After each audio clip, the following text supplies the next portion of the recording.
మిత్రులారా, నాది చిన్న విన్నపము. మేము తెలంగాణ ఉద్యమకారుల ఫోరం నుండి మాట్లాడుతున్నాము. నా పేరు రెడ్డివేన వరలక్ష్మి. గత 2001 నుండి మేము ఈ ఉద్యమాలలో ఉన్నాము. కుటుంబపరంగా చాలా విధంగా మేము కుటుంబాల్లో కూడా నష్టపోయి ఉన్నాము. ఈ రోజున మేము వీధిన పడ్డ పరిస్థితి మా ప్రభుత్వాన్ని, తెలంగాణ ప్రభుత్వాన్ని, గతంలో టీఆర్ఎస్ ప్రభుత్వం ఉంది, ఇప్పుడు కాంగ్రెస్ ప్రభుత్వం ఉంది. ఉద్యమకారుల కుటుంబం నుంచి మీరు ఏం అడుగుతా ఉన్నారు ప్రభుత్వాన్ని? మేము ఉద్యమకారుల తరపు నుండి మా రేవంత్ రెడ్డి అన్న మాకు 250 గజం స్థలం ఇస్తానని మొదటిలోనే మాకు వాగ్దానం చేశారు. అలాగే మేము ఈరోజు మళ్ళీ మాకు తెలంగాణ నుండి మాకు రేవంత్ రెడ్డిని ఒకటే అడుగుతున్నాము. మాకు ఐడి కార్డు కావాలని అడుగుతున్నాము. ఐడి కార్డు అంటే దేనికి సంబంధించింది? అది హెల్త్ పరంగా కానీ అన్ని విధాలుగా. ఆరోగ్యశ్రీ 15 లక్షలు ఇస్తుంది కదా తెలంగాణ గవర్నమెంట్, అందులో కవర్ కావట్లేదా ఉద్యమకారులు? అందరికీ రాలేదు, కొంతమందికే అది వర్తించింది. అంటే 90% మందికి పైగా ఆరోగ్యశ్రీ కార్డు ఇస్తున్నారు కదా.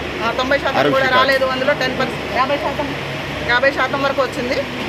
ఇప్పుడు మేము దాని గురించి మేము పెన్షన్ ఏమడుగుతున్నారు తెలంగాణ ఉద్యమకారులు? పెన్షన్ అడుగుతున్నారా?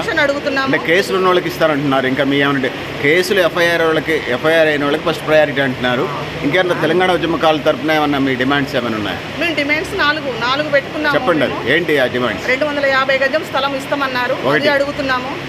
రెండవది ఫిక్షన్ అడుగుతున్నాము. పెన్షన్ ఎంత అడుగుతున్నారు? 25,000 ఫిక్షన్ అడుగుతున్నాము.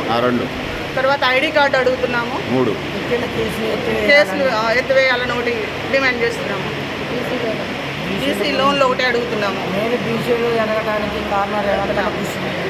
టీఆర్ఎస్ ప్రభుత్వంలో కూడా 10 సంవత్సరాలు టీఆర్ఎస్ ప్రభుత్వంలో కూడా మాకు కనీసం ఎవరికి న్యాయం జరిగింది లేదు. డబుల్ బెడ్రూమ్లు కానీ ఫింక్షన్లు కానీ ఏ విధంగా కూడా మాకు న్యాయం జరగలేదు. ఆ అనుచరులకే వాళ్ళు చేసుకున్నారు.